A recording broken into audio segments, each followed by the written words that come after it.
دوستو خیر مقدم ہے آپ کا فدا نامے میں۔ آج پھر ہم آپ کے سامنے ایک نئی ویڈیو کے ساتھ حاضر خدمت ہیں۔ کیا آپ یاجوج ماجوج کے بارے میں کچھ دلچسپ و عجیب و غریب باتیں جاننا چاہیں گے جن کا تذکرہ قرآن مجید میں بھی آیا ہے، جن کو حضرت ذوالقرنین نے ایک دیوار کے پیچھے قید کر دیا ہے، لیکن وہ نکلیں گے کیسے اور کب؟ جانیے ان کے متعلق کچھ کہنے سے پہلے میں آپ سے حسب روایت التماس کروں گا، اگر آپ نے ہمارے چینل کو سبسکرائب نہیں کیا ہے تو سبسکرائب کر لیں اور بیل آئیکن کو بھی دبا دیں تاکہ ہماری ہر آنے والی ویڈیو کی نوٹیفیکیشن آپ کو بر وقت مل سکے۔ محترم دوستو، یاجوج و ماجوج حضرت نوح علیہ السلام کے تیسرے بیٹے یافس کے اولاد میں سے ہیں۔ یہ انسانی نسل کے دو بڑے وحشی قبیلے گزر چکے ہیں جو اپنے ارد گرد رہنے والوں پر بہت ظلم اور زیادتیاں کرتے اور انسانی بستیاں تک تاراج کر دیتے تھے۔ قرآن مجید کے آیات، توریت کے مطالب اور تاریخی شواہد سے معلوم ہوتا ہے کہ یہ لوگ شمال مشرقی ایشیا میں زندگی بسر کرتے تھے اور اپنے وحشیانہ حملوں کے نتیجے میں ایشیا کے جنوبی اور مغربی علاقوں میں مصیبت برپا کرتے تھے۔ بعض تاریخ دانوں نے ان کے رہائشی علاقے کو ماسکو اور توبل سیک کے آس پاس بتلایا ہے، اور بعض کا خیال ہے کہ یاجوج ماجوج شہر تبت اور چین سے بحر منجمد شمال تک اور مغرب میں ترکستان تک پھیلے ہوئے تھے۔ حضرت ذوالقرنین کے زمانے میں یاجوج ماجوج کے حملے وبال جان بن گئے تھے۔ ان کی روک تھام کے لیے ذوالقرنین نے پہاڑ کے مابین اونچی اور مضبوط سد یعنی دیوار تعمیر فرمائی۔ ذوالقرنین اور دیوار ذوالقرنین کا ذکر قرآن مجید کی سورۃ الکہف میں موجود ہے۔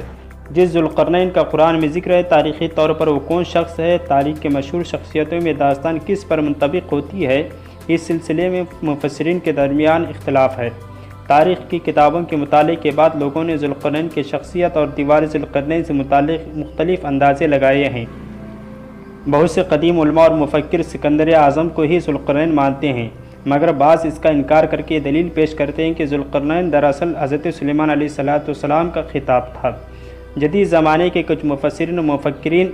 ذوالقرنین کو قدیم ایرانی بادشاہ سائرس اعظم کورش اعظم کا دوسرا نام قرار دیتے ہیں۔ یہ نسبتاً زیادہ قرین قیاس ہے، مگر بہرحال ابھی تک یقین کے ساتھ کسی شخصیت کو اس کا مصداق نہیں ٹھہرایا جا سکتا۔ ذوالقرنین کی بابت قرآن نے صلاحیت کی ہے کہ وہ ایسا حکمران تھا جس کو اللہ نے اسباب و وسائل کی فراوانی سے نوازا تھا۔ وہ مشرقی اور مغربی ممالک کو فتح کرتا ہوا ایک ایسے پہاڑی درے پر پہنچا جس کی دوسری طرف یاجوج ماجوج تھے۔ قرآن مجید کی سورہ کہف میں باحوالہ یاجوج ماجوج ذوالقرنین کے حالات بیان کرتے ہوئے فرمایا گیا ہے، جب وہ اپنی شمالی مہم کے دوران 100 دیواروں یعنی پہاڑوں کے درمیان پہنچا تو وہاں ایسے قوم ملی جس کی زبان ناقابل فہم تھی۔ تاہم جب ترجمان کے ذریعے گفتگو ہوئی تو انہوں نے عرض کیا، یاجوج ماجوج سرزمین پر فساد پھیلاتے ہیں، لہٰذا تو ہمارے اور ان کے درمیان ایک دیوار تعمیر کر دے۔ چنانچہ پھر یہ تفصیل ہے کس طرح ذوالقرنین نے اس قوم کو یاجوج ماجوج کی الغار سے بچانے کے لیے دیوار بنائی، اور جو دیوار بنائی گئی وہ کوئی خیالی اور معنوی نہیں بلکہ حقیقی اور حسی ہے،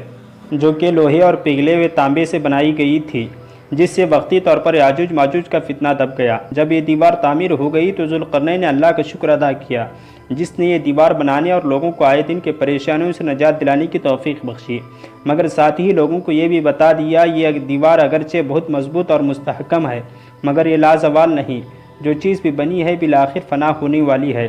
اور جب میرے رب کے وعدے کا وقت قریب آئے گا تو اس کے پیوند خاک کر دے گا، اور میرے رب کا وہ وعدہ برحق ہے۔ رہی یہ بات دیوار ذوالقرنین کہاں ہے، اس تک ایسی 5 دیواریں معلوم ہو چکی ہیں جو مختلف بادشاہوں نے مختلف علاقوں میں اور مختلف ادوار میں جو قوم کے حملوں سے بچاؤ کی خاطر بنوائی تھی۔ ان میں سے سب سے زیادہ مشہور دیوار چین ہے، جس کی لمبائی اندازہ 1200 میل سے لے کر 1500 میل تک کیا گیا ہے اور اب تک موجود ہے، لیکن واضح رہے دیوار چین لوہے اور تانبے سے بنی ہوئی نہیں ہے اور نہ وہ کسی چھوٹے کوہستانی درے میں ہے، وہ ایک عام مسالے سے بنی ہوئی دیوار ہے۔ بعض کا اصرار ہے کہ وہی دیوار مارب ہے جو کہ یمن میں ہے، اور یہ ٹھیک ہے، دیوار مارب ایک کوہستانی درے میں بنائی گئی ہے، لیکن وہ سیلاب کو روکنے اور پانی کے ذخیرہ کرنے کے مقصد سے بنائی گئی ہے۔ ویسے بھی وہ لوہے اور تانبے سے بنی ہوئی نہیں ہے، جبکہ علماء و محققین کی گواہی کے مطابق سرزمین قفقاز میں دریائے خزر اور دریائے سیاہ کے درمیان پہاڑوں کا ایک سلسلہ ہے جو کہ ایک دیوار کی طرح شمال اور جنوب کو ایک دوسرے سے الگ کرتا ہے۔ اس میں ایک دیوار کی طرح درہ بھی موجود ہے جو مشہور درہ داریال ہے۔ یہاں اب تک ایک قدیم تاریخی لوہے کی دیوار نظر آتی ہے۔ اسی بنا پر بہت سے لوگوں کا نظریہ ہے کہ دیوار ذوالقرنین یہی ہے، اگرچہ سدھ ذوالقرنین بڑی مضبوط بنائی گئی ہے جس کے اوپر چڑھ کر یا اس میں سوراخ کر کے یاجوج ماجوج کا ادھر آنا ممکن نہیں، لیکن جب اللہ کا وعدہ پورا ہوگا تو وہ اسی ریزہ ریزہ کر کے زمین کے برابر کر دے گا۔ اس وعدے سے مراد قیامت کے قریب یاجوج ماجوج کا ظہور ہے۔ صحیح بخاری کی ایک حدیث میں حضور صلی اللہ علیہ وسلم اس دیوار میں تھوڑے سے سوراخ کو فتنے کے قریب ہونے سے تعبیر فرمایا۔ ایک اور حدیث میں آتا ہے کہ یاجوج ماجوج ہر روز اس دیوار کو کھودتے ہیں اور پھر کل کے لیے چھوڑ دیتے ہیں، لیکن جب اللہ کی مشیت ان کے خروج کی ہوگی تو پھر وہ کہیں گے کل انشاءاللہ اس کو کھودیں گے، پھر دوسرے دن اس سے نکلنے میں کامیاب ہو جائیں گے اور زمین میں فساد پھیلائیں گے، یعنی انسانوں کو بھی کھانے سے گریز نہیں کریں گے۔ اللہ تبارک و تعالیٰ کی طرف سے حضرت عیسیٰ علیہ السلام کو حکم ہوگا وہ مسلمانوں کو طور کی طرف جمع کر لے، کیونکہ یاجوج ماجوج کا مقابلہ کسی کے بس میں نہیں ہے۔ حضرت عیسیٰ علیہ السلام اور ان کے ساتھی اس وقت ایسی جگہ کھڑے ہوں گے جہاں غذا کی سخت قلت ہوگی، پھر لوگوں کی درخواست پر حضرت عیسیٰ علیہ السلام یاجوج ماجوج کے لیے بد دعا فرمائیں گے، پس اللہ تبارک و تعالیٰ ان کی گردنوں اور کانوں میں کیڑا پیدا فرما دے گا جو بعد میں پھوڑا بن جائے گا، جس کے پھٹنے سے یہ لوگ ہلاک ہونا شروع ہو جائیں گے، سب کے سب مر جائیں گے، ان کی لاشوں سے ایک پالش زمین بھی خالی نہ ہوگی اور ہر طرف ان کی لاشوں کی گندی بو پھیل جائے گی۔ پھر عیسیٰ ابن مریم علیہ السلام دعا کریں گے تو اللہ رب اونٹ کی گردن کے برابر پرندے بھیجے گا جو ان کی لاشوں کو اٹھا کر جانے کہاں پھینک دے گا۔ پھر ایک بارش ہوگی جس سے کل زمین صاف و شفاف ہو جائے گی اور ہر طرف ہریالی و خوشحالی ہوگی۔ صحیح مسلم میں نواس بن سمان کی روایت میں صراحت سے ہے یاجوج ماجوج کا ظہور حضرت عیسیٰ علیہ السلام کے نزول کے بعد ان کی موجودگی میں ہوگا، جس سے ان مفسرین کی تردید ہو جاتی ہے جو کہتے ہیں کہ تاتاریوں کا مسلمانوں پر حملہ یا منگول ترک جن میں سے چنگیز بھی تھا یا روسی اور چینی قومیں یہی یاجوج و ماجوج ہیں جن کا ظہور ہو چکا، یا مغربی قومیں ان کا مصداق ہیں، پوری دنیا میں ان کا غلبہ و تسلط ہے۔ دوستو یہ سب باتیں غلط ہیں، کیونکہ یاجوج و ماجوج کے غلبے سے سیاسی غلبہ مراد نہیں ہے،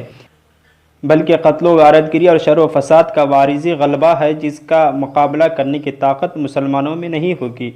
تاہم پھر وبائی مرض سے سب کے سب آنے واحد میں لقمہ اجل بن جائیں گے۔ دوستو ویڈیو پسند آنے کی صورت میں اس کو لائک اور شیئر کریں اور اپنے دوستوں احباب تک ان اچھی معلومات کو پہنچانے میں ہمارے تعاون کریں۔ ہماری نئی ویڈیو آنے تک اپنے اور اپنے پیاروں کا خاص خیال رکھیں۔